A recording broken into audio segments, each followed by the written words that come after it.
नमस्कार, आप देख रहे हैं MGB डिजिटल इंडिया और मैं हूं आपके साथ ज्योति मिश्रा। कौन नहीं जानता कि अमेरिका आज दुनिया में सुपर पावर का दर्जा रखता है। इस देश के सुपर पावर बनने के पीछे कई लोगों का हाथ रहा है। इनमें कुछ अमेरिकी रहे तो कुछ दूसरे देश के नागरिक जो बाद में अमेरिकी हो गए। स्पेस में अमेरिका की सफलता के पीछे भी एक दूसरे देश के ही वैज्ञानिक का हाथ है, खास तौर से एक ऐसे देश के वैज्ञानिक का जो कभी अमेरिका का कट्टर दुश्मन हुआ करता था। दरअसल हम बात कर रहे हैं जर्मनी की। चलिए आपको बताते हैं कि कैसे एक नाजी ने अमेरिका को चांद की सतह पर पहुंचा दिया। दरअसल कई लोगों के मन में ये सवाल भी है कि क्या वो हिटलर था। अगर सीधे तौर पर कहें तो नहीं।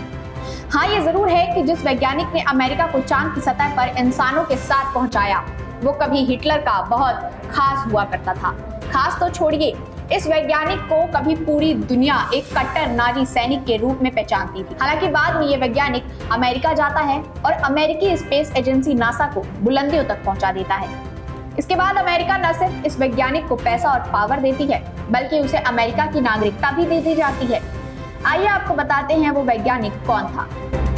दरअसल हम जिस वैज्ञानिक की बात कर रहे हैं उसका नाम वर्नर वॉन ब्रॉन था। इस इंसान का जन्म जर्मनी के संपन्न परिवार में हुआ, लेकिन स्पेस के प्रति इसकी दीवानगी ने इसे इस क्षेत्र का मास्टरमाइंड बना दिया। ये सब कुछ शुरू होता है जब वर्नर वॉन ब्रॉन की उम्र मात्र 13 साल की थी। उनकी माँ उन्हें उनके जन्मदिन पर एक दूरबीन देती है। इस दूरबीन ने वर्नर वॉन ब्रॉन के भीतर आसमान को देखकर पल रहे सपनों को पंख दे दिया। बाद में उन्होंने अपने सपनों को उड़ान देने के लिए 17 साल की ही उम्र में बर्लिन स्थित इंस्टीट्यूट ऑफ टेक्नोलॉजी में एरोनॉटिकल इंजीनियरिंग में एडमिशन ले लिया। मात्र 18 साल की उम्र में तरल ईंधन वाले रॉकेट निर्माण को अपने जीवन का उन्होंने सबसे मुख्य उद्देश्य बनाते हुए German rocket society VFR Verein für Raumschiffahrt में दाखिला ले लिया। यहाँ से उनकी नजदीकी हिटलर से बढ़ने लगी और फिर वो हिटलर के कुछ सबसे चहेते लोगों में से एक हो गए।